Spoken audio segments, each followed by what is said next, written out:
Hey guys, Shawn coming at you from Waco, Texas of webpianoteacher.com. Today we're going to learn how to play a song by Brooks and Dunn. Actually, it's by Ray Charles to start with, called You Don't Know Me.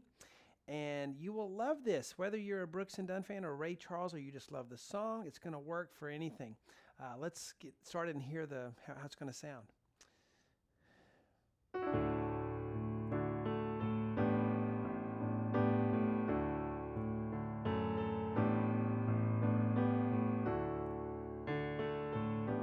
This is just the intro.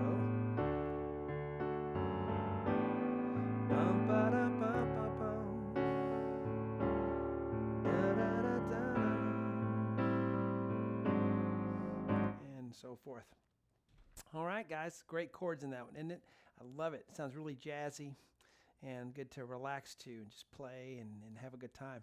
Welcome to webpianoteacher.com, our online community where we gather together to learn, play, and share the music that we love, creating a culture of encouragement for all you guys out there who are trying to learn to play piano online, which a lot of us are doing a lot of things online today, right? But you can do it if you pick the right lessons and you know how to practice. I'm going to help you to do that right now. Okay, so this is a Ray Charles song, and even though Brooks and Dunn are awesome, they have a lot of good songs, very talented, nothing will replace the Ray Charles version for me. Just his voice and the way he does it. But the thing is, this works with any arrangement because the song is, can only really be done one way, to me, and this will work for whatever way you're going to play it. And the chords are really fun. In fact, if you're, a late beginner, early intermediate, I think you can do this. And it's a good introduction to playing some lush chords, not the just simple old three-note chords, This will really get you into playing other things, other chord progressions. A great song to do that. That's part of the picking the right lessons. Don't do this if you're a very beginner or even a middle level beginner. This is going to be too hard for you, and you're going to get frustrated and quit, not because you can't do it, because you're not ready to do it yet. Play a lot of songs that are easy for you in your wheelhouse, and you'll begin to get better. And then when you're able to do this one and it's not too much trouble, then it's time to do it, okay? So let's get to the board. All right, so you see this little zoomed in sheet here that I write for everything.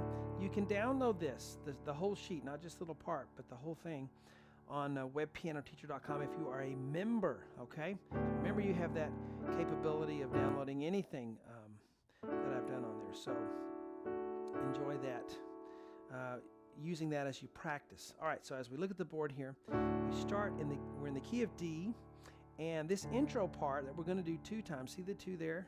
1, 2, 3, 4. If you have an electronic keyboard, you can use an electric piano sound with maybe a little bell tone will suffice if you're trying to get that Brooks and Dunn sound.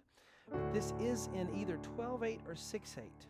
So you can go 1, 2, 3, 4, 5, 6, 7, 8, 9, 10, 11, 12, or just go 1, 2, 5, 6, 1, 2, 3, 4, 5, 6. But it's a compound meter. Let me explain what that means real quick. So a compound meter is when you have big beats in the measure, like 1, 2, 3, 4, but you have little beats inside each of those big beats, like 1, 2, 3, 4, 5, 6, 7, 8, 9, 10, 11, 12. Hear that? That's called a compound meter. And, you might have a little trouble with that at first, but just get that feel. Dum, dum, kind of clap that, and even 1, 2, 3, 4. You can even do this. Let's go back to the board. You can go 1, 2, 3, 4, 5, 6, 7, 8, 9, 10, 11, 12 to get you a feel for that. Clap or hit, 12 times on your right, and on your left hand, 1, 2, 3. That'll really get you in the mood, in the feel for playing in this time signature. Okay. We have a D chord to start with, A, D, E, F sharp. I'm going to use fingers 1, 2, 3, 4, left hand on a D octave. There's a little roll down. This sounds really cool if you're on that electric piano sound. It just kind of rolls off like a waterfall. Just 1, 2, 3, 4, 5, 6. Count 5, 6, we'll do AA. Love this chord. This is called a 4/5 chord. The G chord is the 4 chord in the key of D. 1, 2, 3, 4. Here's our G chord. B, D, G. The 5 is the A, so you get that sound, that Carole King sound, or Elton John as well. A lot of the big piano players use that chord, but that's what it is. 1, 2, 3, 4, 5, 6. And the keyboard player doesn't play much in this. In fact, what I mean by that is he hits the chord and doesn't try to do too much with the fills. Okay? When you finally learn how to fill, we tend to want to play too much and play every little split second. But you have to learn how to hold back. Just have a little bit, not too much.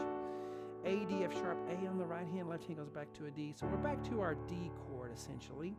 1, 2, 3, 4, 5, 6. Count 5, 6 is AA. And then here we have that 4/5 chord. I know there's an A added there, but it's just a doubling of the bass is all that is. But it's still a G chord over an A chord. 1, 2, 3, 4, 5, 6. If you'd like to do the little bass guitar, you can do F sharp, G, A. You can go. The keyboard doesn't do that, but the bass guitar does, and it's kind of neat to put that in there. All right, let's do the intro again. And go. 1, 2, 3, 4, 5, 6.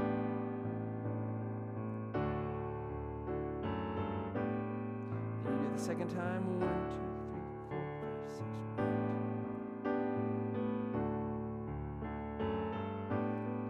Dun, da, da, bum, bum, bum. And then we go on to these really neat chords. Okay. So there's just the tip of the iceberg. When we get into it, we're going to learn all kinds of neat little chord progressions. And the neat thing about this one is that the song goes slow enough that you have time to make the changes. That's what's hard, is the changes, right? So it goes slow enough you can have time to make the changes and, be able to play it pretty good fairly quickly, I think, if you're at that late beginner, early intermediate stage. Guys, I hope you enjoyed this lesson. See you on webpianoteacher.com.